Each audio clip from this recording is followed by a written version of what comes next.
Oke, salam guys, ketemu lagi di sharing bedah buku internasional. Di mana kali ini kita akan membahas buku yang berjudul Zero to One ya.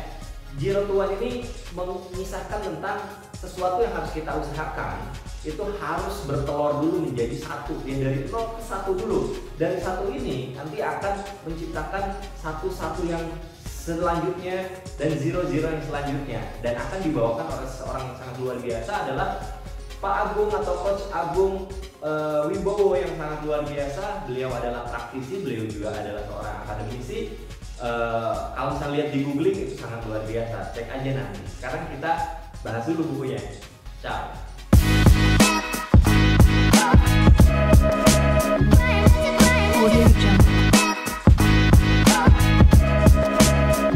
Bismillahirrahmanirrahim. Assalamualaikum warahmatullahi wabarakatuh. Waalaikumsalam warahmatullahi wabarakatuh. Alhamdulillah wa syukrillah, rekan-rekan semua, kita bisa hadir dalam acara sharing bedah buku pagi ini. Insya Allah hari ini ada kontributor atau narasumber yang sangat luar biasa yang kita akan sama-sama belajar. Insya Allah pagi hari ini kita sama-sama niatkan untuk silaturahmi dan sama-sama belajar gitu, karena di sini ada narasumber yang sudah sangat mumpuni ya di acara sharing bedah buku ini. Memang sengaja dipilih orang-orang yang memang bisa mentransfer ilmu, sudah biasa mentransfer ilmu baik dalam segi akademisi maupun praktisi. Nah, di sini sudah ada Dr. Agung yang memang akan membahas, men-sharingkan buku yang berjudul Zero to One. Nah, Zero to One ini tentang apa sih gitu ya, dan kenapa sih sharing buku internasional ini diadakan? Karena memang kita butuh sesuatu yang pemikiran-pemikiran yang lebih luas lagi, yang global lagi, karena saat ini lagi musim pandemi nih. Pandemi ini kan global gitu ya, satu dunia gitu merasakan, dan kita butuh masukan-masukan atau insight-insight yang memang bisa membuat kita lebih melihat lebih jauh. Nah, kendalanya sharing bedah buku internasional ini karena pertama bahasa Inggris ya, ada orang-orang yang belum begitu bisa mencerna gitu ya bahasa Inggris. Akhirnya sharing bedah buku ini kita adakan untuk orang-orang yang pengen tahu apa sih isi buku itu, tapi diinterpretasikan lagi oleh orang-orang yang memang mumpuni. Kalau misalkan saya pilih teman-teman yang sudah mau bergabung di sini adalah orang-orang yang sudah Google-able gitu ya. Di Google tuh gampang, tinggal cari namanya gitu ya, cek namanya itu udah keluar brudul dengan segudang prestasi. Nah, Bapak Ibu, mari kita sama-sama niatkan pagi ini kita sama-sama belajar, semoga mendapatkan keberkahan dari Allah Subhanahu wa taala dan membawa manfaat untuk kehidupan kita. Sebelumnya saya berterima kasih kepada Pak Agung ya, coach, saya biasanya manggil Coach Agung karena memang sering coach juga nih. Saya biasanya suka konsultasi juga sama Coach Agung dan juga praktisi. Nah, beliau mau hadir dan menyempatkan, meluangkan waktunya untuk mau men-sharingkan buku ini, Zero to One. Nah, tidak lama-lama lagi, saya langsung serahkan saja, karena sudah tidak sabar pengen belajar nih dengan Coach Agung. Silahkan Coach, monggo. Barakallahu fikum, insyaallah. Assalamualaikum warahmatullahi wabarakatuh. Waalaikumsalam warahmatullahi wabarakatuh. Alhamdulillahirrahmanirrahim, salatu wassalam ala rasulillah wa ba'd. Alhamdulillah, saya bersyukur sekali bisa punya kesempatan untuk bersilaturahim, terutama dengan Coach Abel, anak muda yang luar biasa, yang seumuran beliau sudah banyak sekali portofolionya, sudah banyak sekali yang dilakukan. Gitu. Saya mikir-mikir dulu ketika saya masih seumur Mas Abel, saya bikin apa ya gitu ya. Mas Abel seumur sekarang udah luar biasa, udah bisa menginisiasi acara seperti ini gitu. Zaman saya kan nggak bisa bikin kayak gini ya. Ya, karena Zoom juga belum ada insya Allah. Jadi, teman sekalian kita santai aja. Ini ada sebuah buku ya. Ada sebuah buku. Judulnya Zero to One. Ketika saya dapatkan buku ini, ya, Kang Abel yang mengusahakannya buat saya. Terima kasih Kang Abel. sebelumnya saya menawarkan 3 judul yang lain gitu ya. Sama ini juga termasuk. Jadi ada 3 judul yang Kang Abel ya. Iya. Itu 2 judul yang lainnya, salah satunya itu ada buku yang saya kenal banget dengan penerbitnya, DK Managers. Saya belum pernah baca bukunya, tapi kalau saya tahu penerbitnya, saya sudah hampir yakin itu bukunya bagus ya. Selain contentful,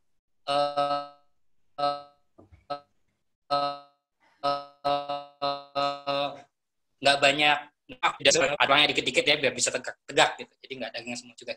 Nah, DK Manager itu saya sebenarnya pengen yang itu karena buat saya mungkin lebih mudah untuk dibaca ya. Jadi teman-teman yang seperti saya, Steven-nya adalah intuiting dan sering model pembelajarannya adalah dengan visual, saya sangat menyarankan untuk belajar dari buku-bukunya DK Managers. Karena apa? Karena sangat mudah sekali untuk difahami ya. Sementara orang thinking kan, orang intuiting perlunya pemahaman yang utuh sehingga bisa melakukan inovasi-inovasi yang baru gitu. Nah, ini yang akhirnya saya mau ngajukan 3 judul yang 2 orang, salah satunya tipping point ya. Tipping point siapa ya Mas Abel? Tipping point itu ada Kang Hari. Kang Hari ya, beliau tipping point. Tadi mau itu tapi udah diambil orang katanya. Sudah, akhirnya saya dapat 0 to 1.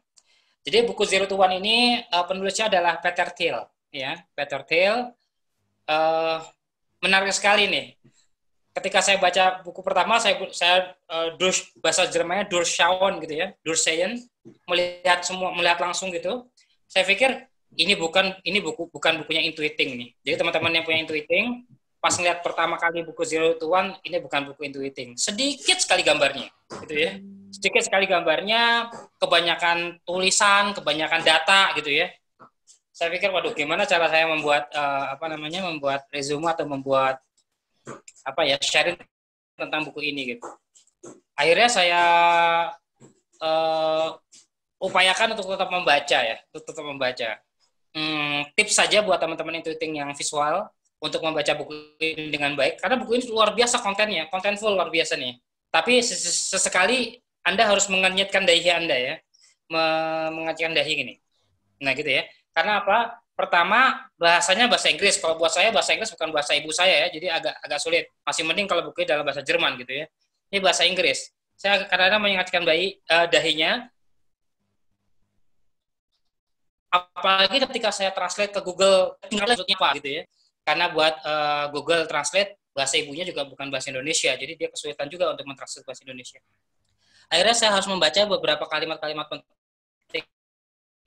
itu sekali 2 kali saya baca lagi. Sarankan kepada teman-teman yang membaca 0 to 1 kali, lepas ambil bolpen, ikut membuat gambarnya. Anda yang orang visual akan cepat untuk lebih memahaminya daripada hanya membaca bukunya begitu saja ya. Makanya saya sarankan selain punya e-booknya, Anda punya bukunya langsung gitu ya. Jadi bisa dicoret-coret, bisa diapain dan sebagainya. Oke.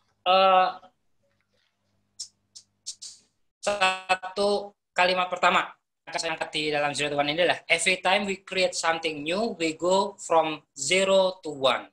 Ini dalam sekali nih, luar biasa. Saya mengulang lagi, dan saya carikan padanannya dalam pembelajaran atau hikmah di dalam Islam. Nanti di ujung akhir akan saya sampaikan di mana pembelajaran dalam Islamnya. Setiap saat kita meng-create sesuatu yang baru, kita berpindah, kita bergerak dari 0, dari 0. Halo, berputus coach. Menuju pembicaraan dari awal sampai akhir, ya, dari awal sampai akhir. Ya. Because buku 0 to 1 ini depannya begini kurang lebih, ya, depannya seperti ini. Ditulis di situ adalah notes on startup or how to build the future. Menarik nih, ketika saya baca ini lagi kurang lebih, jadi menarik buat saya. Karena apa? Seorang intuiting itu senangnya bicara masalah future. Saya pikir, wah bener ya, ini bener nih. Saya waktu pas awal milih ini sebagai salah satu alternatif tema saya, ternyata memang tepat bicara tentang masalah future. Tapi walaupun bicara masalah future, dalam buku yang setebal kurang lebih 200 halaman ini, dan ada 14 capital, ada 14 bab di dalamnya. Jadi luar biasa, ini benar-benar notes ini. Ini buku benar-benar notes. Karena apa? Modelnya banyak capital, banyak bab. Ya. Model banyak capital, banyak bab. Jadi kumpulan-kumpulan gitu. kumpulan makin menarik, masuk ke dalamnya lebih baca lagi. Saya coba cari siapa sih Peter Thiel gitu ya. Bener, jujur, sebelum Kang Abel memaksa saya gitu ya, dalam kutip gitu ya, untuk membuka buku ini, saya nggak tahu Peter Thiel itu siapa. Akhirnya dengan saya mencari informasi siapa sih Peter Thiel. Nama lengkapnya Peter Andreas Thiel. Ternyata dia pengusaha. Wah, semakin menarik buat saya. Ini buku 200 halaman dengan 14 kapitel, isinya notes, catatan-catatan beliau, dan beliau adalah seorang pengusaha. Artinya bukan hanya dapat isinya bukan hanya sekedar akademis dan teoritis belaka, tapi juga merupakan insight dari seorang pelaku. Ya. Saya baca lagi, dia pengelola investasi global, pemuda berkebangsaan Amerika Serikat, asalnya orang Jerman. Ya, kalau di Stephen, Jerman ini alternatifnya adalah thinking. Ya, thinking, kemudian dia berkebangsaan Amerika. Bayangan saya dia akan migrasi ataupun lahir di Amerika gitu ya, orang tuanya yang Jerman. Jadi orang thinking yang punya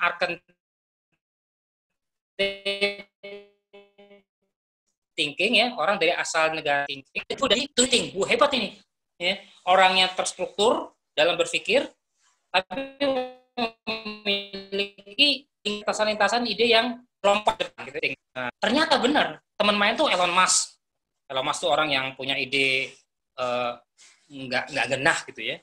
Dia pengen punya alat transportasi antara bumi dengan bulan gitu ya, bisa mondar-mandir ke sana ya. Nanti Kang Abel jadi travel bironya ya, jadi travel agennya ya, bikin travel ke bulan ya. Bulan ke Mars dengan roket ke Mars ya, ke Mars. Oke. Thiel membantu juga mendirikan PayPal. Ternyata PayPal ini dia mendirikan. Semakin menarik buat saya ya, karena PayPal kan termasuk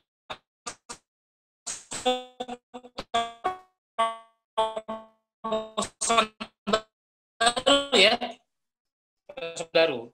Kekayaan 1,3 miliar, agak turun sedikit dari kekayaan dia di tahun 2010.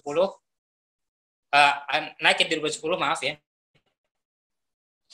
1,7 miliar ya USD gitu ya. Dia tinggal di San Francisco, California. Ya.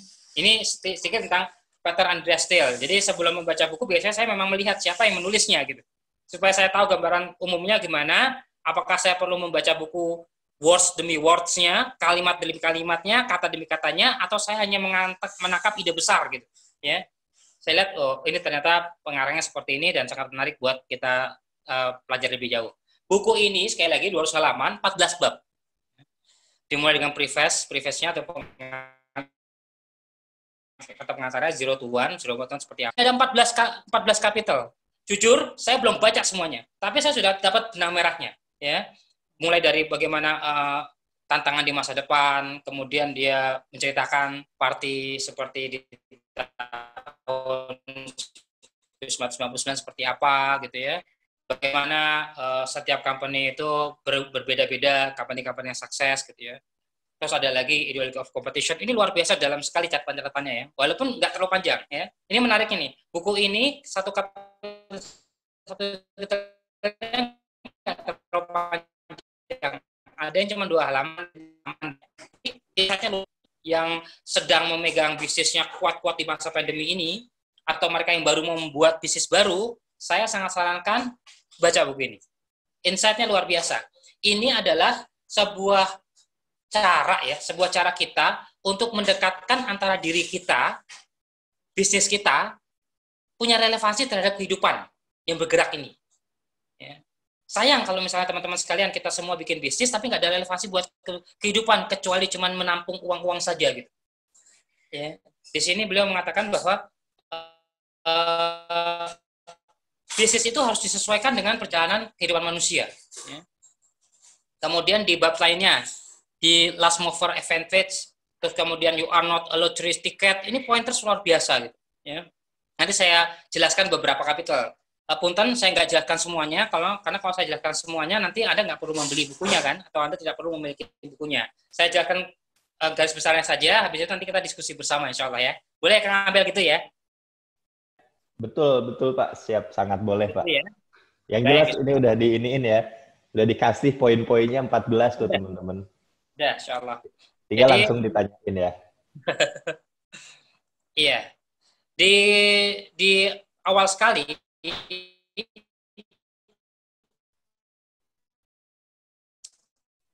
masalah 0 to 1, semua akarnya di awal-awal. Di awal-awal previously dia mengatakan bahwa every moment in business happens only once.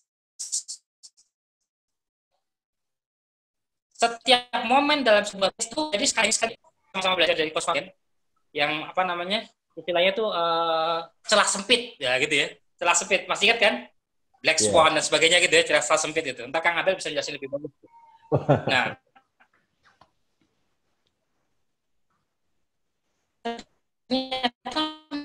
memang bisnis itu momen tersebut. Maaf Pak, putus. Buku yang lain. Suaranya putus-putus ya Pak? Oh, putus-putus ya? Kadang ada, ini lancar tapi barusan putus-putus lagi. Kenapa ya? Jaringannya atau apa ya? Karena bicaranya terlalu cepat, atau saya harus pelan-pelan, biar ketika putus bisa tersambung gitu? Ya, teman saya putus-putus juga. Ya, sepertinya ini Pak, jaringan. Piko bilang, signal Pak Agung jelek, nggak apa-apa, saya jelek, asal akunya nggak jelek, oke?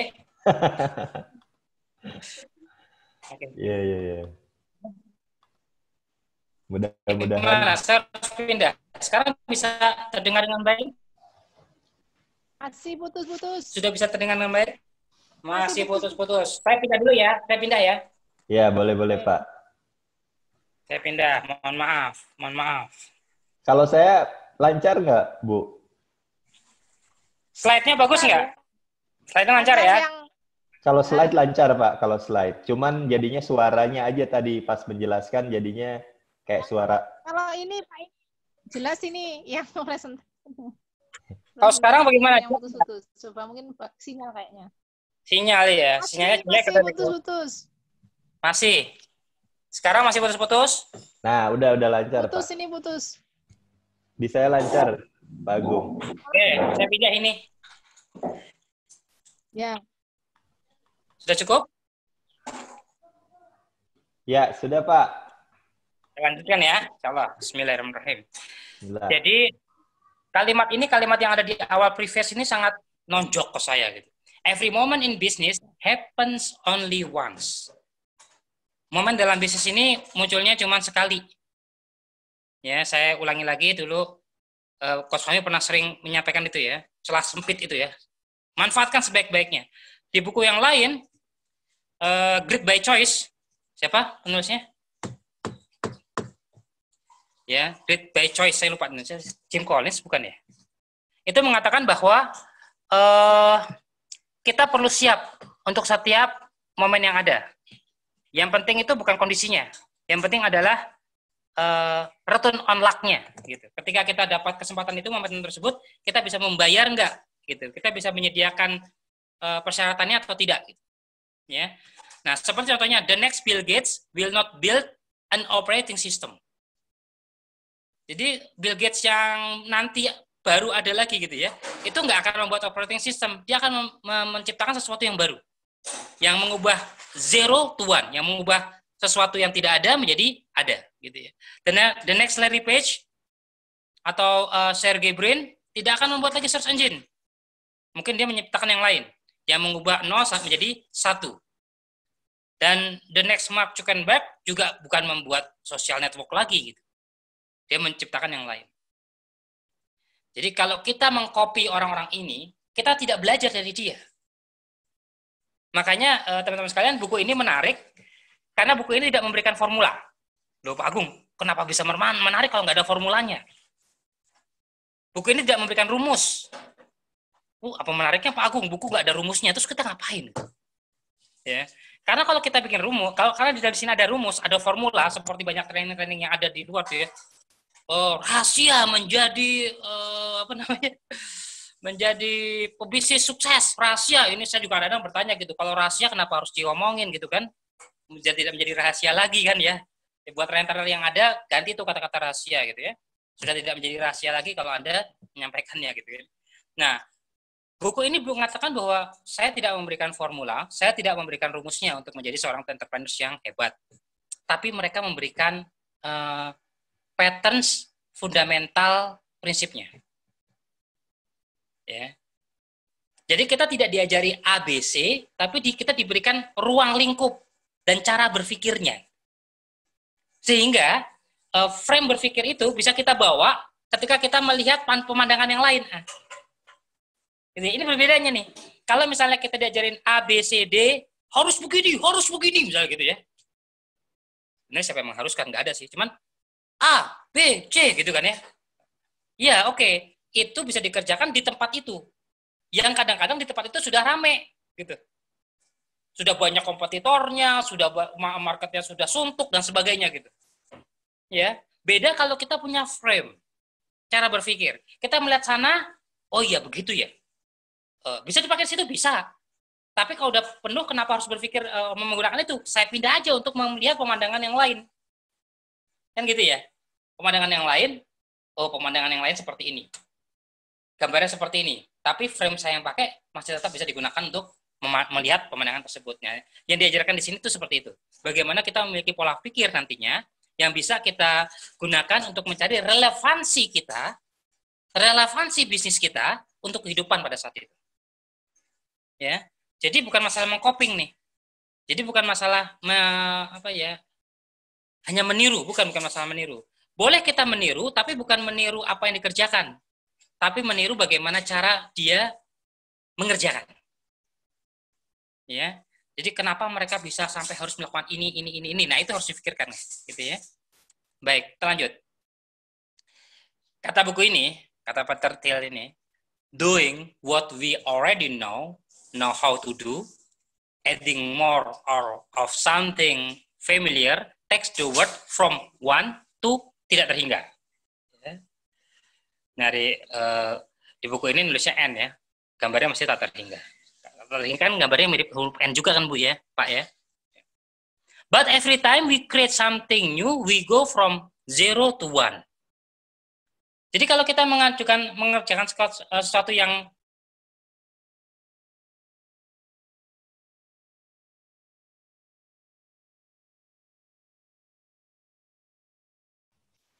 Halo Coach, terputus Coach.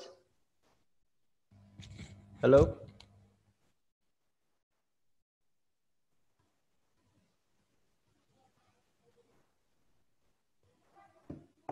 Nggak ada suara Coach. Yang lain ada nggak? Maaf. Halo. Nggak ada suara. Putus. Ya. Pak.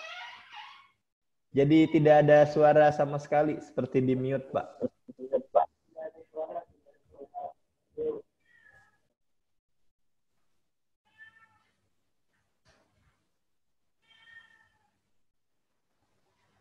Nggak ada suara.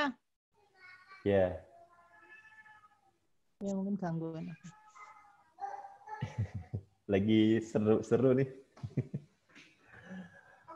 Ya, sabar ya, mudah-mudahan. Kenapa ya, Coach ya, tiba-tiba gitu?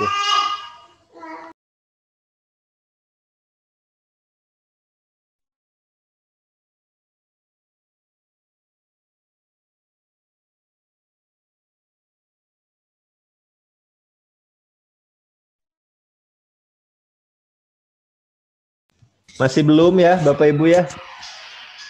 Belum ada suara dari Pak Agung ya? Belum. Kalau sekarang ada suaranya? Ada. Ya, ada. Ya, oke. Untung saya pakai 2 nomor ya. Oh. Ya. Yang ini ada yang tiba-tiba telepon ini. Saudara kita, Heri Susanto, barusan telepon. Jadi yang handphone keganggu nih. Sekarang saya pindah ke sini. Oke, suaranya ada ya, insya Allah ya. Sip, lanjut. Ya. Jadi doing what tadi nggak kedengaran sampai sejak mana? Sejak ini ya, sejak slide ini ya. Melakukan sesuatu yang kita sudah tahu, gitu ya. Ini hanya membuat kita berpindah dari 1 sampai menuju N, menuju tak hingga. Sementara melakukan sesuatu yang baru, ini mengubah sesuatu dari 0 menjadi 1. Teman-teman sekalian, saya tiba-tiba jadi teringat insight-nya ini, ya, insight-nya ketika Rasulullah SAW itu mendapatkan wahyu pertama. Di wahyu pertama itu, wahyunya gimana? Yang pertama itu surat Al-Alaq ya.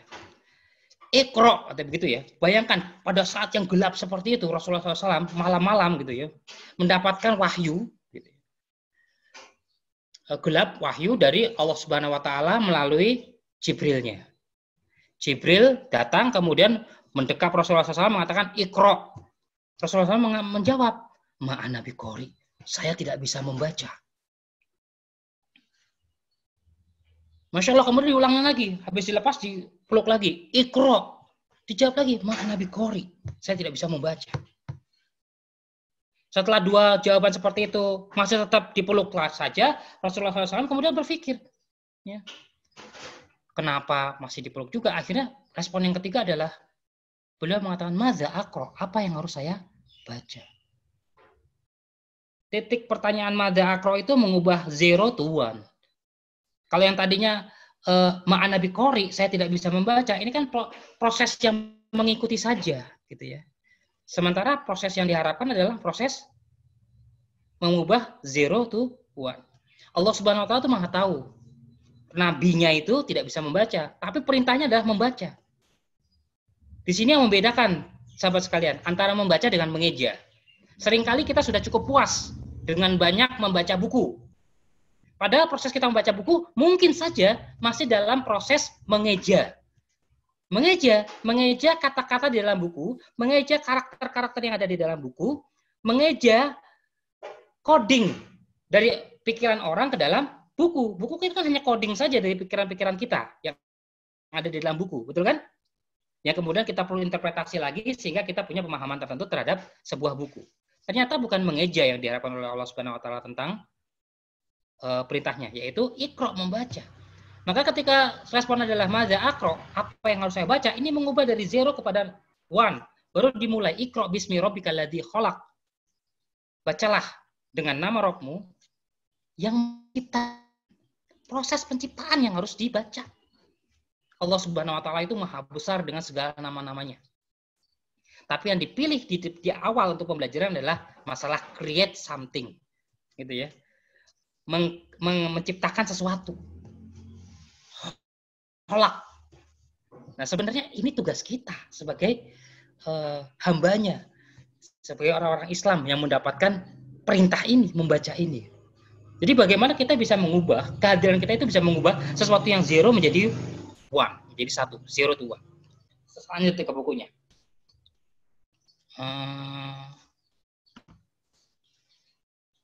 Udah. Di buku ini Peter Thiel menyampaikan bahwa tidak peduli sebesar apapun bisnis Anda hari ini, jika Anda tidak memiliki kemampuan membuat sesuatu dari 0 menjadi 1, bisnis Anda akan terancam di masa depan obsolete, punah. Jadi keterampilan kita ini selain membesar, expanding, kita juga harus bisa meng-create something, menghadirkan sesuatu yang baru. Bisnis kita tuh harus seperti itu. Malah nanti di bawah tuh ada lagi dari beliau itu mengatakan bahwa bisnis itu bukan masalah size, bukan masalah besar kecilnya. Ya, di dalam bab thinking startup atau startup thinking ya, berpikir seperti seorang startup. Itu bisnis itu bukan masalah besar kecilnya. Dan saya meyakini ini. Ketika saya dulu kuliah di Jerman, saya sempat mampir di Radolfzell ya, sebuah kota kecil di selatan dekat perbatasan dengan Swiss. Ketika saya belajar bahasa di sana, saya dikasih tahu sama guru saya bahwa di Radolfzell itu, di Moos, ya dekat Radolfzell, itu ada sebuah perusahaan cat, ya. Cat saja, bukan cat kucing, bukan.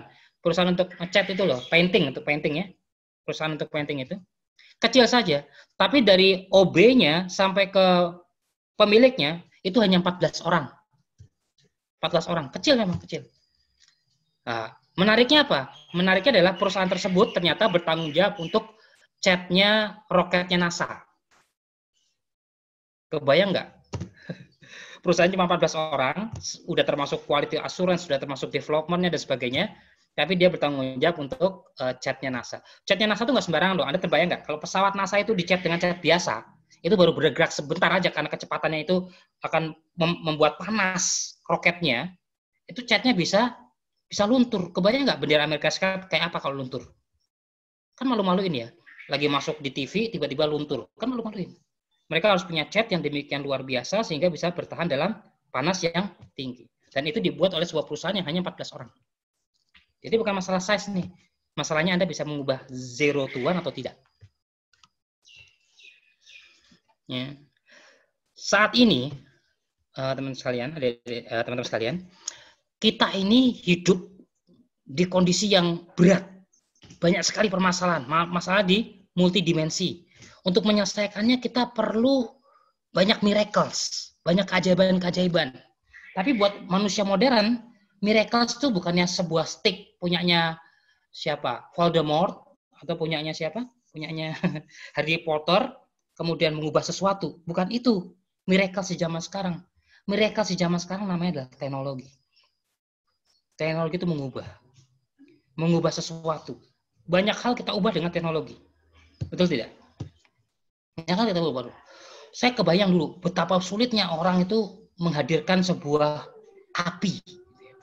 Ngumpulin batang-batangnya, cas batu sampai keluar api. Sekarang mudah sekali. Terbayang nggak teman-teman sekalian, bagaimana saya menduga seorang intuiting itu. Ketika dulu itu berbicara sama teman-temannya, dia mengatakan bahwa saya ingin membuat api yang bisa dibawa kemana-mana. Pasti di zamannya dia ditertawakan orang banyak. Bagaimana cara membawa api bisa dibawa kemana-mana? Betul kan? Tapi dengan intuitifnya dia berpikir terus akhirnya kita mengenal yang namanya korek api. Api bisa dibawa kemana-mana, tinggal digores gitu aja bisa keluar apinya. Kemudian berkembang sekarang seperti yang lainnya. Tapi ide pertamanya itu selalu kontra dengan kondisi sekitar. Nah ini dia. Kita nambah ya, maju ke dalam kapital selanjutnya. 0 to 1 adalah tentang bagaimana membangun perusahaan yang menciptakan hal-hal baru. Yang tidak dibuat oleh yang lainnya. Oh Pak Agung, atau Mas Agung boleh juga, Kang Agung juga boleh. Bagaimana dengan kondisi kita sekarang yang bisnisnya itu mengikut dengan yang lain? Boleh juga, tapi jangan lupa Anda harus menyiapkan sebuah proyek inovatif, sehingga Anda bisa memiliki sesuatu yang berbeda dari yang lainnya. Kalau Anda hanya mengekor, Anda akan terjerembab ke dalam pertarungan red ocean. Percayalah. Satu-satunya Anda tinggal harga yang murah. Dan ini kasihan kalau bencana ini, red ocean ini dialami oleh teman-teman yang di UMKM. UMKM nggak bisa bertarung dengan harga yang murah. Kalau UMKM harganya murah, kualitasnya pasti rendah. Ya. Nah, UMKM satu-satunya UMKM supaya dia bisa melesat, usahanya kecil tapi omsetnya miliaran gitu ya. Caranya adalah Anda harus memiliki inovasi yang luar biasa. Kang Abel punya industri travel. Mestinya nggak ke Paris lagi. Mestinya bukan ke Petra. Mestinya bukan ke Moskow. Kang Abel mestinya sekarang sudah bisa memikirkan gimana mengajak seseorang itu bertafakur alam lebih kuat lagi dengan melihat aurora misalnya. Atau sampai ke kutub, merasakan kutub itu seperti apa sih? Sesuatu yang tidak dirasakan oleh yang lain. Gitu ya. Jangan salah, dalam bayangan saya yang agak kadang-kadang nakal gitu ya. Industri travel nanti Kang Abel, itu masa depan, kebayang nggak? Orang tuh cukup masuk ke dalam satu ruangan. Di situ dia bisa merasakan dinginnya Paris di musim dingin, kakinya tiba-tiba basah karena adanya salju di sana, ada ada aroma-aroma khas Sungai Seine, di depannya ada gambar Eiffel yang besar, dan dia merasakan ada di depan Menara Eiffel. Itu bukan tidak mungkin terjadi. Gitu. Sekarang aja udah banyak ya Pak virtual tour. Ya sekarang sudah ada kan kayak gitu kan. Yeah. Ini hanya baru contekan-contekannya aja. Gitu. Jadi memang kita harus punya gitu. Ya. Banyaknya UMKM yang kemudian menjadi hebat di luar negeri itu karena mereka itu memiliki konsep 0 to 1 ini. Mereka nggak terasa sih punya konsep 0 to 1. Mereka juga nggak tahu itu namanya konsep apa. Tapi yang jelas mereka selalu menghadirkan intuisi-intuisi baru untuk bisnisnya. Ya. Nah, paradoks pengajaran kewirausahaan itu seperti ini. Kalau kita mengajarkan entrepreneurship itu mereka selalu minta formula atau rumusan atau tipsnya atau triksnya bagaimana. Nah, ini kesulitan di sini gitu. Ketika kita mengajarkan tips dan triks, orang lain sudah melakukannya. Bicara masalah kompetitor, orang lain juga melakukan seperti itu. Nah, apa yang harus kita miliki sekarang untuk membuat bisnis kita ini lebih daripada yang lain? Ya. Salah satu yang menarik adalah apa yang dilakukan oleh Ki Isnadi misalnya, gitu ya, atau Ustadz Riza Zakaria misalnya, dengan mengajarkan kepada kepemimpinan langit, gitu ya. Ini adalah luar biasa ini. Ini inovasi yang luar biasa dari sisi mindset. Betul kan? Jadi buatlah bisnis kita ini memiliki sisi inovasi yang luar biasa, sehingga di masa ke depan bisnis kita masih tetap memiliki relevansinya. Ya. Oke. Nah, buku ini mengajarkan tentang pola. Ya. Orang sukses menemukan nilai di tempat yang tidak terduga. Kebayang nggak gimana sih kita bisa mendapatkan nilai-nilai di tempat yang tidak terduga? Salah satunya adalah kita harus selalu siap untuk belajar dimanapun, kapanpun, dengan siapapun. Iya kan? Sangat boleh jadi pola itu akan terdapat, pola bisnisnya dapat didapat ketika kita sedang berbicara dengan seorang tukang cendol, atau kita sedang berdesak-desakan di kereta api, berbicara dengan ibu-ibu yang menggendong anaknya. Ya. Kalau Anda tidak terbiasa belajar di sembarang tempat, tidak terbiasa belajar dari orang lain atau dari siapapun gitu, ataupun kapanpun, untuk mendapatkan nilai di tempat yang tidak terduga ini agak sulit, gitu ya. Mereka para inventor, mereka para inovator, mereka akan melihat itu. Ya. Dari apa? Dari kebiasaan dia, dari pola mereka yang terbiasa belajar di sembarang tempat, belajar dari orang yang berbeda, dari siapa saja dan kapanpun. Ya. Nah, buku ini, kata Peter Thiel, itu diajarkan, sebenarnya sudah pernah diajarkan di Stanford tahun 2012. Ya. Kemudian ada salah satu mahasiswanya, namanya Black Masters, gitu ya. Dia salah satu siswa di situ. Dia buat catatan kelas yang cukup terperinci, cukup bagus, gitu ya. Kemudian sudah beredar kemana-mana, kemudian diusulkan catatan tersebut dijadikan sebuah buku. Ya, dan buku itu adalah buku yang dibuat oleh Peter Thiel ini, dan dikumpulkan catatannya oleh Black Masters. The Challenge of Future. Sebentar. Saya ada video yang bisa dinikmati bersama, tapi waktunya kayaknya sempit ini. Saya lanjut aja ya. Saya lanjut aja ya. Nanti videonya lain kali aja. Nah, pertanyaan yang membuat kita memiliki frame bisa membangun zero to one itu apa? Nah, ini pertanyaannya yang harus punya di kita. What important truth do very few people agree with you? Jadi, apa sih kebenaran yang hanya sedikit orang yang setuju dengan kamu? Ya. Karena kalau kebenaran yang disetujui orang banyak, itu sudah banyak. Benar nggak? Tidak menjadi lagi inovasi. Tadi saya sampaikan, misalnya. Elon Musk itu salah satu contohnya, benar nggak? Dia punya satu keinginan untuk mengantarkan manusia itu pulang balik ke Mars. Kebenaran buat dia sesuatu yang bisa. Karena teknologi akan memungkinkan. Betul kan? Banyak nggak orang yang setuju? Nggak banyak. Nah, inilah yang akan membuka pintu inovasi. Tadi visual travel misalnya ya, Kang Abel ya. Masih banyak yang tidak meyakininya. Begitu juga search engine. Ketika Larry Page dulu bikin bersama Sergey di awal-awal. Sedikit kan yang setuju dengan dia kan, tentunya search engine. Ya, sesuatu yang sifatnya itu kebenaran tapi orang lain masih sedikit yang mempercayainya, itu adalah peluang inovasi dalam bisnis kita. Excellence Institute bolak-balik bilang, kita perlu orang-orang yang memiliki kemampuan world class, terbiasa bersaing world class, sudah bisa berbicara dengan orang lain dengan level world class. Maka Excellence Institute sejak awal berupaya untuk memberangkatkan putra-putri Indonesia kuliah ke Jerman, Prancis, dan Turki, gitu ya. Banyak yang setuju? Nggak banyak. Gitu. Tapi saya yakin ini akan menjadi pintu inovasi masa depan. Justru karena tidak banyaknya yang setuju. Maka jangan khawatir ketika kita punya ide, nggak banyak yang setuju, jalan terus aja. Yakini kebenarannya. Ya.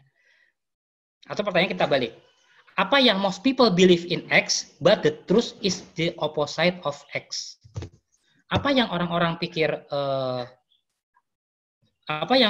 banyak orang berpikir yang benar itu adalah X, tapi sebetulnya yang kebenaran itu sendiri adalah lawannya dari X. Itu adalah peluang. Ya, peluang. Dalam buku ini seperti itu. Tidak ada yang pernah bisa memprediksi masa depan. Bahkan dukun pun nggak bisa. Jangan khawatir, teman-teman sekalian yang masih jomblo, nggak perlu ke dukun. Ya. Karena dukun juga nggak bisa mempredik masa depan. Tapi kita tahu dua hal. Yang pertama, masa depan akan berbeda dari sekarang. Ya. Dan perbedaan di masa depan itu akarnya itu dari sekarang. Kebayang nggak kalau Anda sekalian, kita semua ini sekarang, itu sudah masuk ke dalam salah satu akarnya lebih dulu. Maka kita akan sampai masa depan lebih dahulu. Makanya kalau kita mau sukses, itu usahakan kita bisa memahami dan memprediksikan masa depan seperti apa, kita mulai masuk di jalur itu. Ya. Ini buku 200 halaman nih Kang Abel. Nah, mudah-mudahan masih ada waktu ya. Berapa menit lagi, Sen? 5 menit boleh ya? Masih, untuk menjelaskan ini ya? Iya. Oke, sebelum kita tanya jawab. Saya manfaatkan 5 menit untuk ini. Jadi teman-teman, zero to one itu seperti ini. Apa saja yang kita lakukan sehingga yang tadinya sedikit kemudian menjadi banyak, ini horizontal atau extensive progress, gitu ya. Ini mengubah 0 sampai N. Ini modalnya adalah mengcopy apa-apa yang sudah berjalan. Ya, Pak, contohnya apa? Contohnya adalah globalization. Contohnya globalization. Sementara apa-apa yang sifatnya mengubah dari 0 menjadi 1, namanya intensive progress atau perubahan kemajuan yang sifatnya intensif, ya, mendalam, gitu ya. Ini apa? Melakukan sesuatu yang baru, dan ini bisa dicapai oleh teknologi. Sayangnya, teman-teman sekalian, sayangnya teknologi ini tidak menjadi salah satu pilar dari kemajuan bangsa Indonesia. Sayang nih, ya. Indonesia itu apa sih pilar-pilarnya? Ipolexosbud Hankam, gitu kan? Ideologi, politik, sosial, ekonomi, pertahanan, dan keamanan. Nggak ada teknologi di dalamnya. Sehingga penguasaan teknologi, pemahaman teknologi kita menjadi terlambat ini. Ya kan?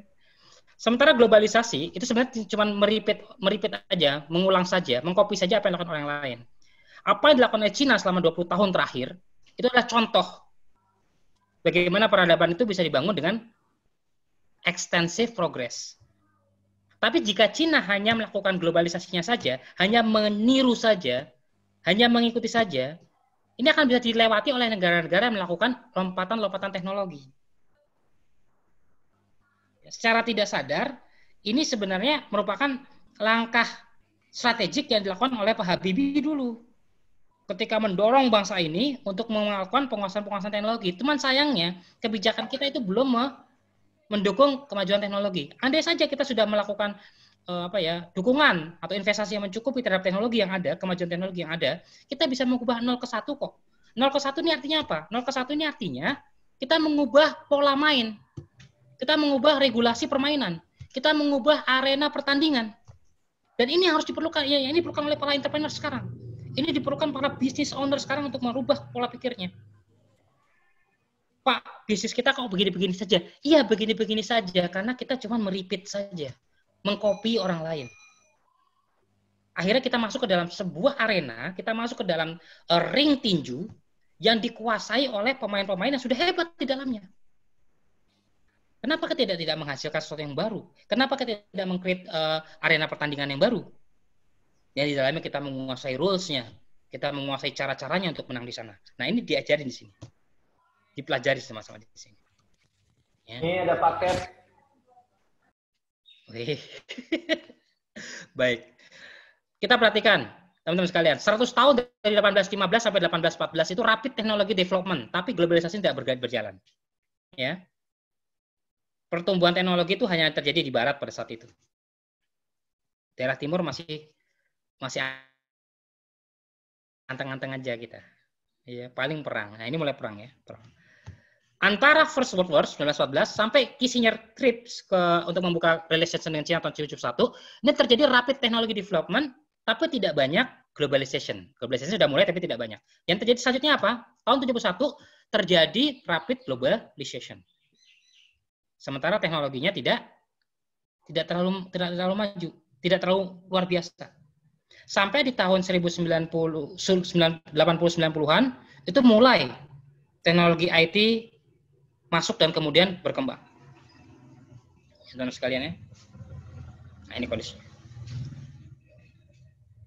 Nah, menariknya buku ini menghadirkan serangkaian cerita tentang apa yang terjadi seperti sejarah, tapi banyak sekali itu data-datanya gitu. Ya, pelaku-pelakunya siapa, kemudian apa yang diciptakan, kemudian menghasilkan apa di masyarakat, perubahannya seperti apa, apakah ini positif, apakah ini negatif, ada di sana. Beberapa, bahkan ketika kita bicara masalah masalah tahun 2000, terjadi perubahan yang luar biasa, banyak yang mengatakan lebih enak di tahun 90-an ya.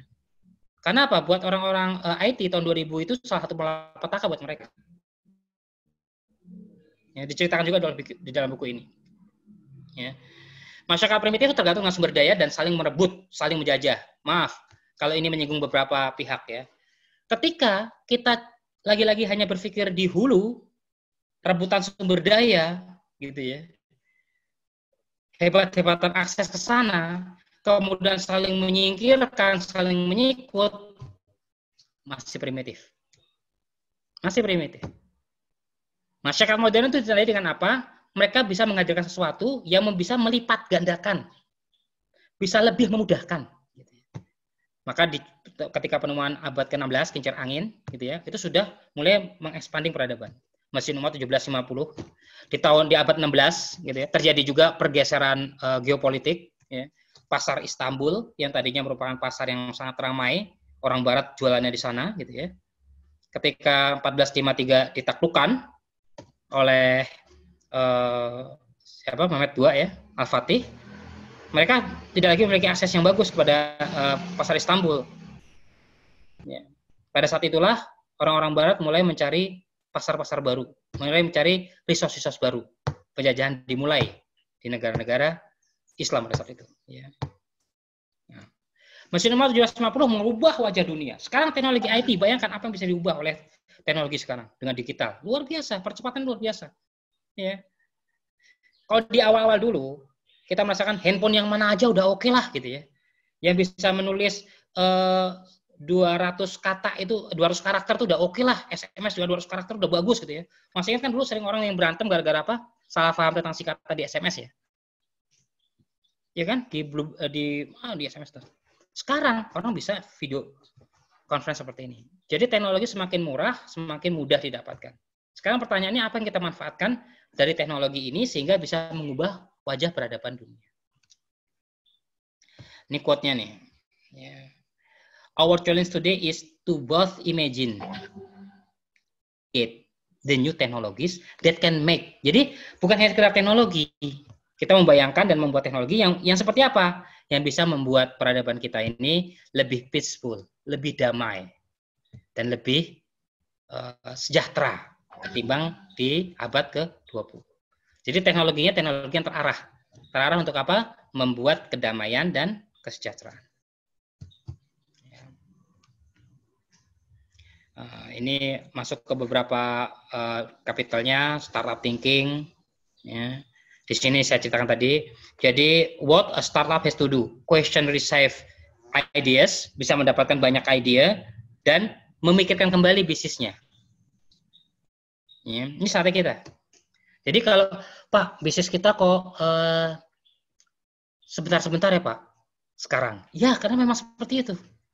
Apa yang kita layani sekarang sangat boleh jadi 2 tahun 3 tahun lagi tidak perlu lagi pelayanan tersebut. Betul Kang Abel? Ya. Travel, saya juga bikin travel kan, saya punya travel juga. Travel ini sangat diperlukan. Ketika apa? Ketika information tentang suatu negara, ketika informasi tentang bagaimana cara dari airport sampai ke tengah kota, itu masih minim. Tapi sekarang, informasi ada di mana-mana. Betul kan? Orang tuh bisa keluar negeri, bisa berangkat keluar negeri, tanpa harus mengikut travel misalnya, kalau dia berani ya, kalau berani. Dan kalau dia sudah bikin surat wasiat ya, artinya tidak mengharapkan bisa pulang gitu ya. Ya, artinya udah bisa lah gitu ya, mudah kemana-mana gitu. Sangat boleh jadi. Nah, ini harus dihitung oleh teman-teman yang bikin travel. Masih berapa tahun lagi kita bisa bertahan dengan pola seperti sekarang? Atau travelnya harus diubah. Harus ada inovasi yang baru. Kesana bukan hanya sekedar untuk melihat apa yang harus dilihat, tapi bisa merasakan, bisa apanya itu. Gitu ya. Nah ini, bisnis kita sekarang lebih memendek usianya. Ya. Jangan lagi berpikir bisnis yang usia panjang. Gitu ya. Nah, bisnisnya boleh panjang, tapi jenis-jenisnya mungkin akan pendek-pendek saja. Kita perlu inovasi-inovasi baru untuk bisa mengubah bisnis kita tetap relevan dalam kehidupan masyarakat. Masih panjang sebenarnya. Ya.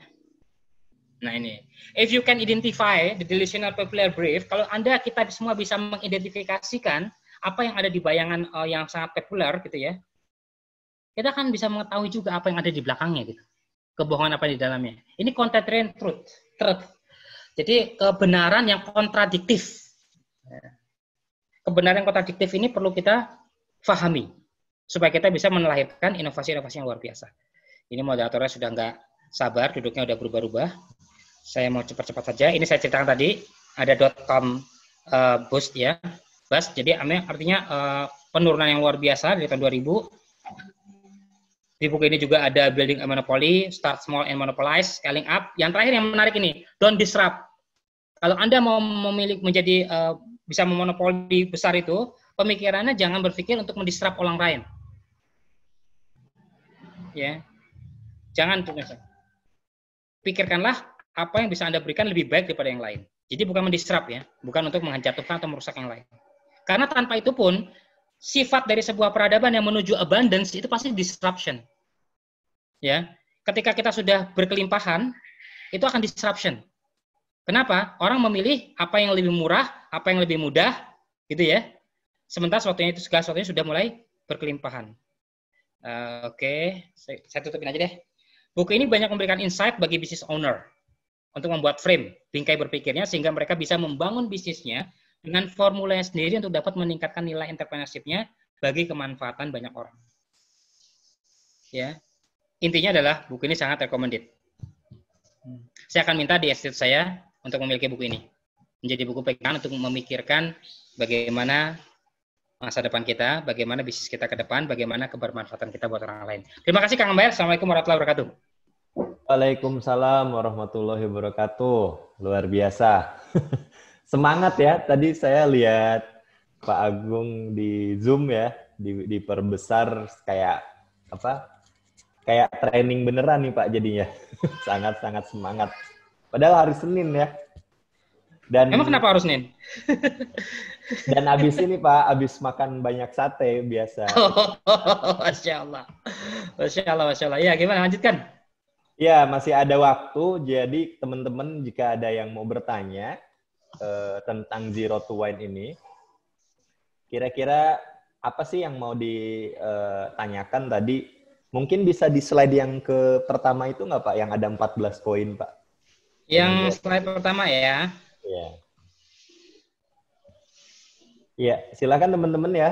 Kalau ada yang masih ada waktu dan mungkin beberapa menit lagi jika ada yang mau ditanyain. Nah, ini ya Pak, 14 bab ini ya Pak. Iya. Oke.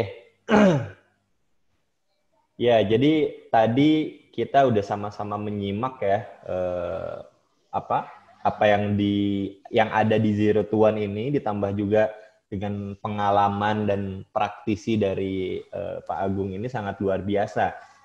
Jadi intinya adalah kalau saya menangkap gitu ya Pak, untuk Zero to One ini kan berarti kita harus pecah telur lagi ya Pak ya, untuk menetaskan telur-telur berikutnya sebenarnya. Iya betul. Gitu ya Pak ya. Nah, dan sebenarnya nyambung nih bahasan ini sama bahasan-bahasan sebelumnya gitu ya, karena memang kita harus bertindak saat ini, tapi memang untuk mempersiapkan masa depan kayak gitu ya. Kalau misalnya semalam tuh ngobrol yang Purple Cow ya, gimana caranya menjadi pembeda gitu ya, dan itu memang tetap inovatif. Dan tadi saya dapetin lagi di sini dari Pak Agung adalah yang menganalogikan ternyata mindset juga, cara berpikir juga ada inovatifnya ya, bukan hanya hal teknis gitu ya Pak ya. Tadi kayak Pak Riza, Pak Ki Isnadi gitu ya. Mereka punya inovatif terhadap pemikiran gitu ya, pemikiran kepemimpinan jalan langit, cara-cara jalan langit, dan itu baru ngeh saya. Oh ternyata pola pikir pun mindset cara kita berpikir bisa inovatif juga gitu ya. Kalau selama ini kan bayangannya adalah ya harus teknis gitu. Inovatif itu harus teknis, harus dengan alat, harus dengan cara, harus dengan metode gitu. Ternyata enggak ya. Ternyata inovasi ini bisa dilakukan apapun gitu ya. Jadi mungkin dari sekian banyak poin itu sih yang paling kena di saya, yang mungkin udah mulai bisa dipraktekkan nih. Nah, Bapak Ibu semua, teman-teman silahkan jika masih penasaran apa aja sih tentang Zero to One ini ya. Kalau saya sih merasa udah cukup ya tadi dengan pemakaran Bentar, ada. Silahkan Pak, mau tanya Pak Mahri ya, di-unmute saja Pak, kalau misalnya mau berbicara langsung. Atau mau diketik juga boleh. Siapa? Ada yang mau bertanya, Coach? Masih boleh ya? Silakan, sangat boleh. Pak Mahri nih, Pak Mahri silakan bertanyanya mau via chat. Kayaknya via chat ya. Sambil dalam 5 tahun ya. Ini deg-degan nih kok nanyanya sedikit-sedikit. Apakah ada perubahan di industri telekomunikasi mungkin ya maksudnya ya. Nah, Pak Agung gimana Pak? Apakah ada perubahan di industrial telco dalam 5 tahun ini? Nah, 5 tahun terakhir ini atau 5 tahun ke depan nih Pak Mahri? Oh, ke depan ya. Nah, kira-kira gimana menurut Pak Agung, Pak? Iya, saya nanyanya sama intuiting nih pas. Kalau masa depan. Barakallahu fiik. Ya baik, insyaallah. Terima kasih Pak Mahri. Allahu alam. Jadi saya mulai dengan hanya Allah Subhanahu wa taala yang tahu tentang 5 tahun ke depan. Kalau kita bicara dari buku ini, Pak, ya. Apa-apa yang langsung bersinggungan dengan orbital pertama dengan teknologi, artinya directly touching dengan teknologi yang kita pahami ya. Sebab dalam buku ini juga Peter Thiel itu mengeluarkan definisi baru tentang teknologi gitu ya. Apa-apa yang langsung berinteraksi dengan teknologi itu akan banyak perubahannya. Bahkan perubahannya jauh lebih cepat daripada yang kita sangka, yang kita kira. Gitu ya. Ini yang bertanggung jawab adalah transistor gitu ya. Ya, awal-awal itu transistor kemudian berubah jadi IC dan kemudian sekarang luar biasa ya. Jadi komputer yang banyak pengamat menduga tahun 2028 mereka akan punya komputer yang sudah mulai bisa merasa. Kan berbahaya itu. Kalau punya komputer sudah mulai bisa merasa gitu ya. Baper dong Kak nanti komputernya. Baper ya. Jangan-jangan dari temannya para jomblo gitu kan, karena sudah bisa merasa. Kenapa bisa merasa? Karena menurut beberapa pendekatan, perasaan itu berasal dari terkecukupinya jumlah input data yang ada. Sehingga bisa diolah oleh logik sehingga menghasilkan sebuah perasaan. Kenapa komputer sekarang nggak bisa? Karena belum mencukupi itu untuk mengolah sekian banyak data. Tapi 2028 dengan perkembangan integrated circuit yang ada, hal tersebut diduga akan bisa tercapai. Ya, jadi kita nggak perlu nulis marah gitu ke komputer udah tahu kalau kita lagi marah, misalnya gitu ya.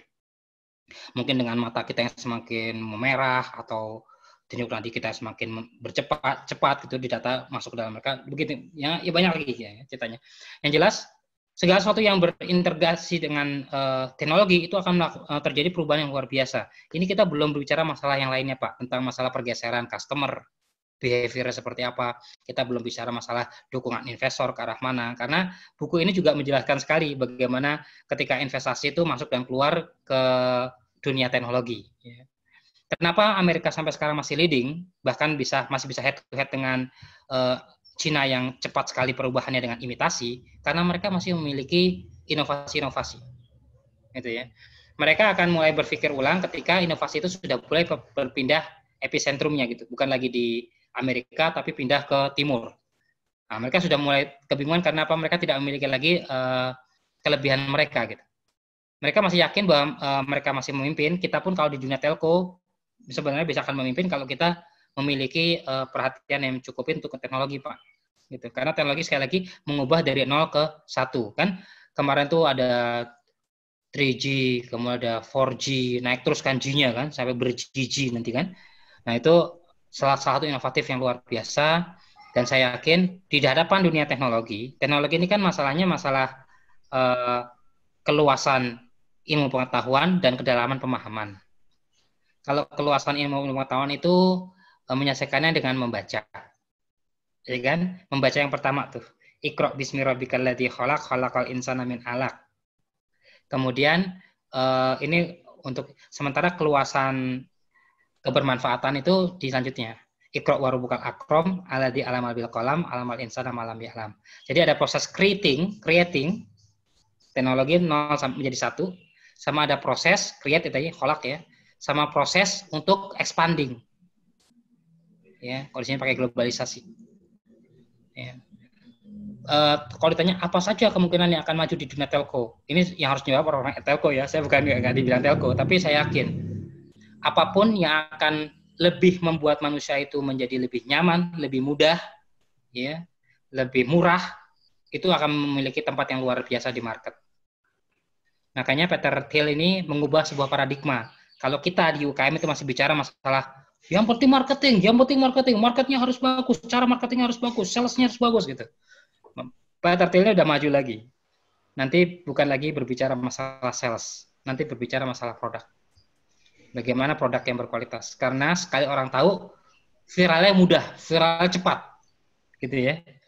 Maka keunggulan lewat marketing dan sales itu akan bisa mudah terlewati jika produknya memang unggul dan istimewa. Mungkin gitu Pak Abel. Saya mau share ini sebenarnya Pak Abel untuk menjawab tadi pertanyaan juga ya. Terima kasih Pak. Pak siapa tadi? Pak Mahri Sultoni. Pak Mahris, terima kasih. Izinkan saya untuk share satu. Ada video katanya Pak. Ya, video iya. Boleh Pak. Share satu video di mini ya. Sebenarnya kita ikut narasumber aja. Kalau narasumbernya masih ada waktu, kita tetap ngikutin. Ya, oke. Saya ada waktu sih insya Allah. Senin kan? Senin saya punya waktu banyak. Selasa juga, Rabu juga, Kamis juga, Jumat juga ya. Sabtu Minggu juga insya Allah. Tiap hari dong. Iya, tiap hari. Ya, tapi bosan orang tiap hari kalau sama saya kan? Mana ini kenapa nggak bisa kebuka? Sebentar, ini yang sama dia. Masih di PowerPoint. Sudah bisa terlihat? Kang Abel? Belum berubah. Yang lain sudah berubah? Kalau di saya belum, masih PowerPoint. Beda folder bukan? Masih ya? Kalau beda folder harus dari folder. Dari folder. Kalau beda folder harus share screen-nya diganti lagi. Jadi jadi stop screen dulu gitu ya. Iya, bisa stop screen nanti langsung pilih lagi foldernya yang lain. Oh, oke, siap. Pelajaran baru nih. Masih banyak yang bertahan ya, sepertinya masih nunggu kita. Ini videonya. Bisa terlihat sudah? Masih loading. Okay. Nah, sudah. Nah, boleh Pak, coba. Ini buku, ini video sudah terlihat ya? Sudah. Silakan dinikmati dulu. Ada suaranya nggak Pak? Ada.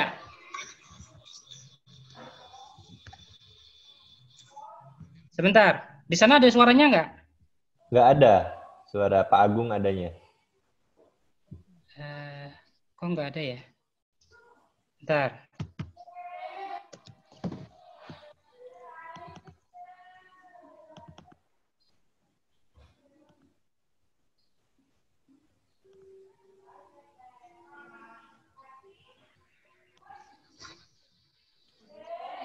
Share audionya Pak di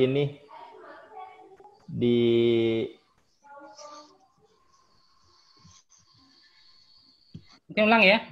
Iya, Masuk nggak barusan? masih belum. Ada tapi kecil ya. Udah ada tapi kecil.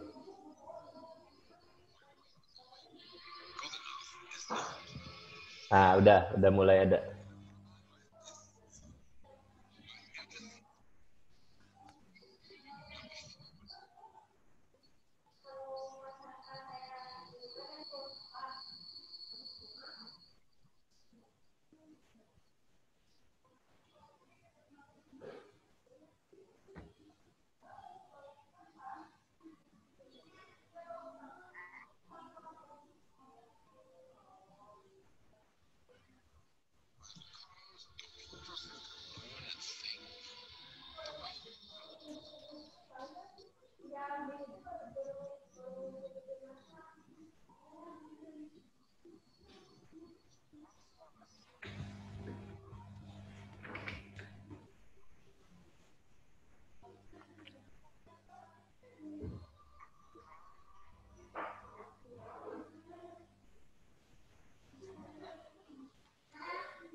Ya, mungkin itu, Coach Ya, Sabel, Insya Allah. oke Yang Pak. kedua ini videonya dari Gerd Leonhard. Gerd Leonhard itu seorang futuristik juga. Dia ada juga di internet, Insya Allah bisa dilihat lagi di sana ntar Insya Allah. Ini cukup bagus nih, apalagi untuk mengajarkan pada anak-anak kita untuk bersiap di masa depan.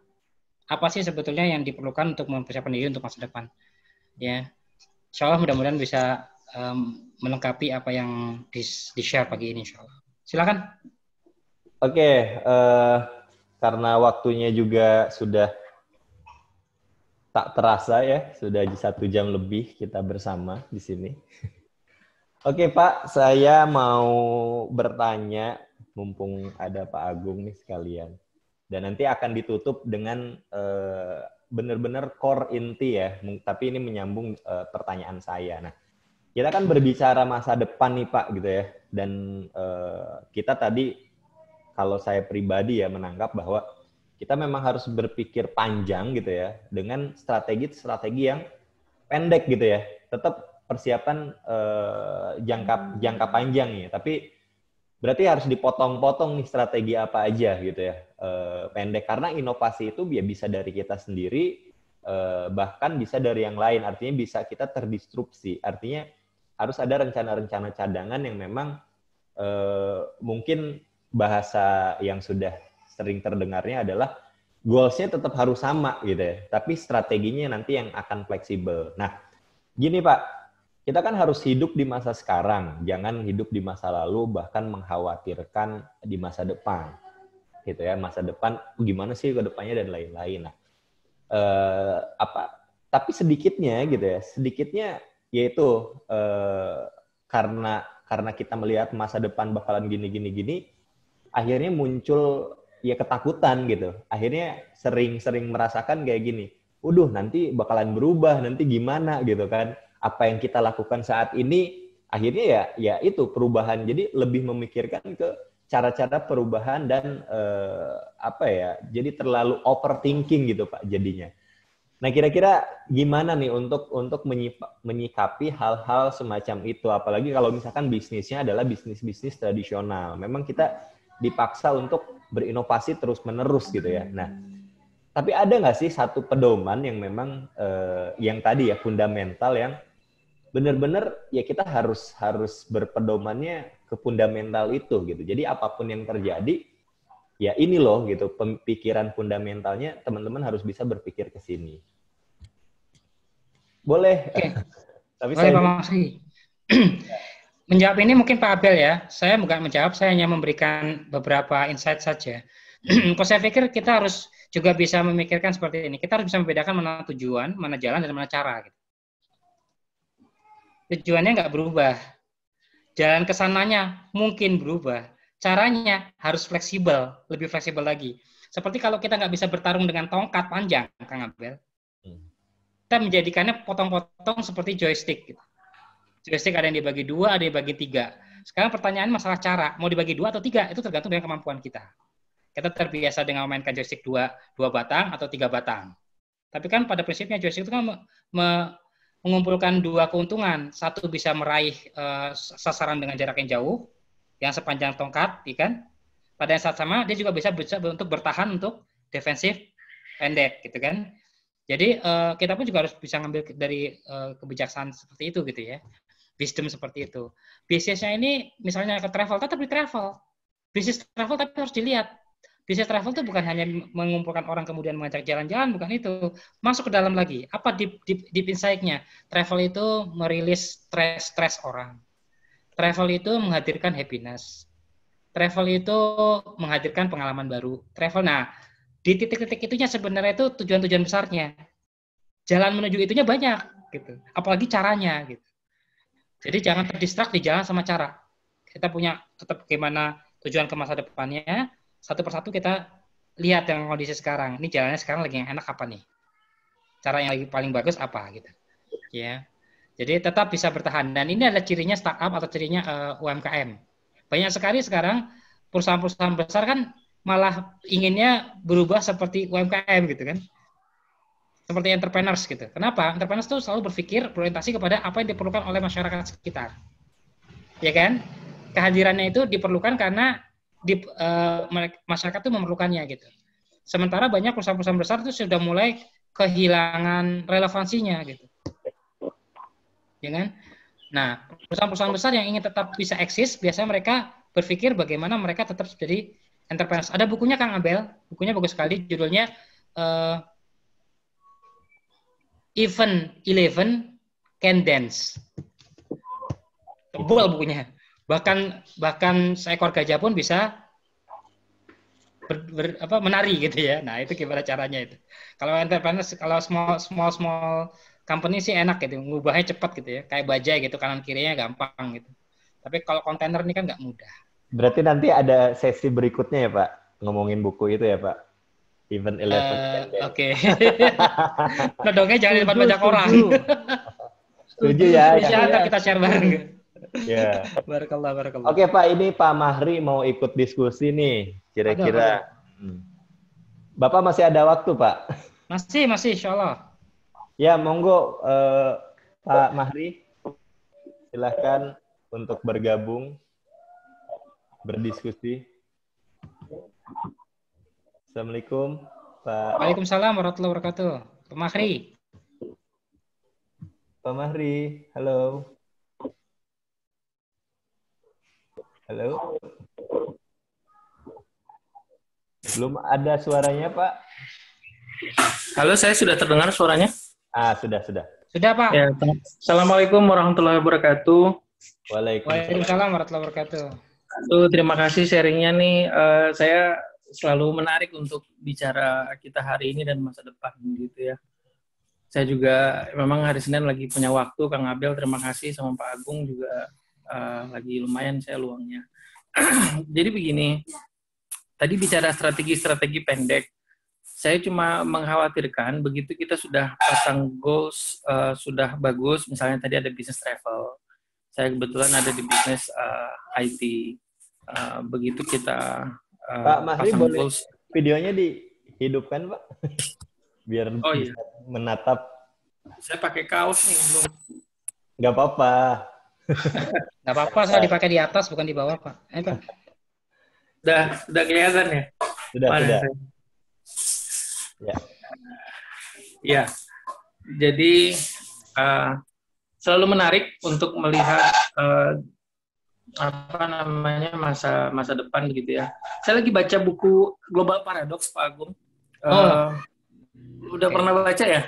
Itu buku mentok di tahun 94, terbitan pertama. Cuma ngebaca itu semua prediksi 20 tahun, 25 tahun ke depan persis yang dia prediksi di hari itu gitu, tahun 94. Bagaimana Cina bergerak, bagaimana Amerika, dan seterusnya gitu ya. Sangat menarik.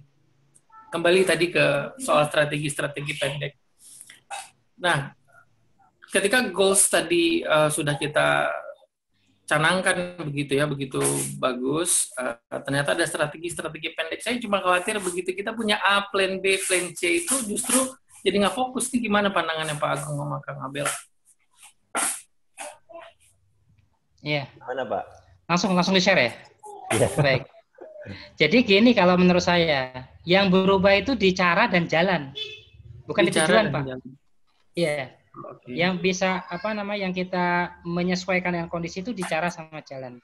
Menarik lagi nanti pembahasan kalau Kang Hari bisa share kepada kita tentang high quality response itu pegangan kita. Pegangannya apa? Jadi kita harus bisa membedakan antara mana yang merupakan diri kita dan mana yang merupakan kondisi sekitar.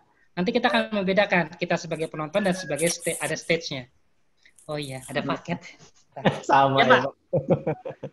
Ada paket. Kalau di rumah gini nih, banyak paket.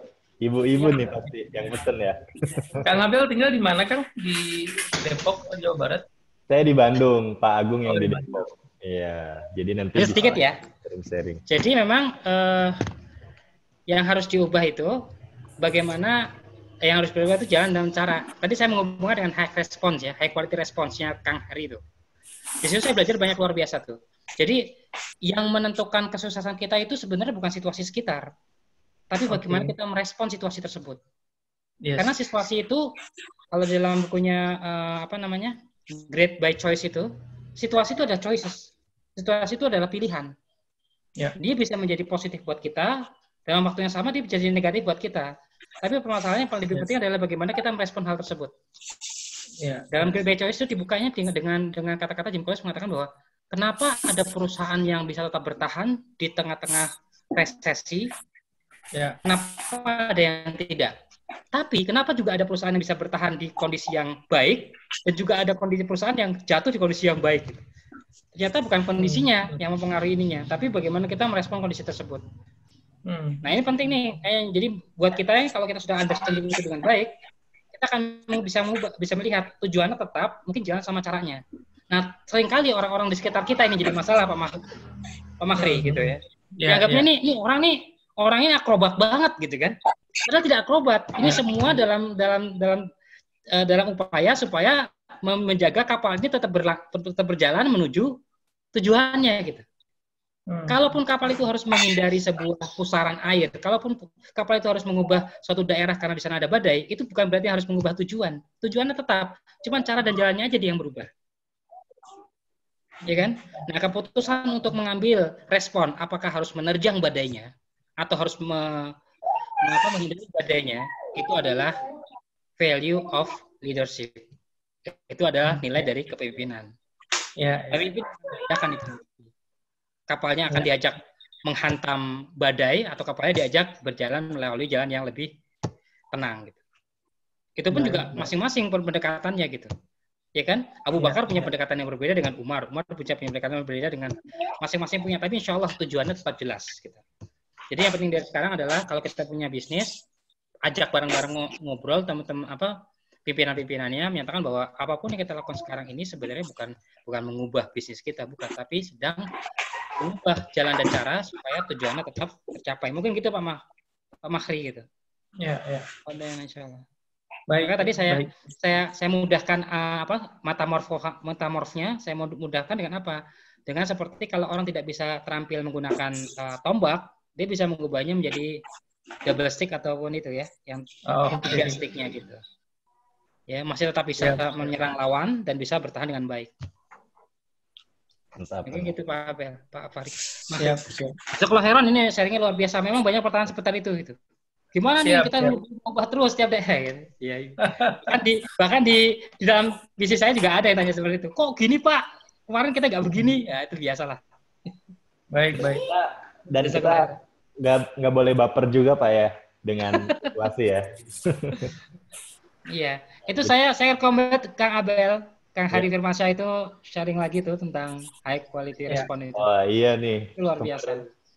Belum sempat saya hubungin, mungkin nanti di batch 2 ya. Insyaallah. Oke, Bapak Ibu, kita karena sudah ini yang terlama nih Pak kayaknya Pak, ditambahin waktu. Masya Allah. Karena kita silaturahim kan Kang Abel. Silaturahim sambil ngobrol-ngobrol gitu insyaallah. Iya, siap. Baik. Barakallahu fiik. Karena kalau misalkan ngobrol sama intuiting tuh nggak ada habisnya ya, apalagi Pak Agung intuiting nanti bisa panjang lebar gitu. Iya. Jadi Bapak Ibu kalau misalkan mau konsultasi itu nanya-nanya tipis-tipis bisa add ininya IG atau Facebooknya Pak Agung ya, atau kalau mau yang di Depok Pak Agung juga kantornya Excellence Institute itu di Depok ya Pak ya. Iya betul, di Pesona Kayangan, insyaallah. Nah, jadi nanti welcome. Bisa silaturahmi langsung atau bisa di Facebook. Biasanya di Facebook juga sering update status, jadi suka dibalesin tuh di situ. Gitu di insyaallah. Oke, terima kasih hatur nuhun pisan dan ke Pak Agung atas sharingnya sudah meluangkan waktunya.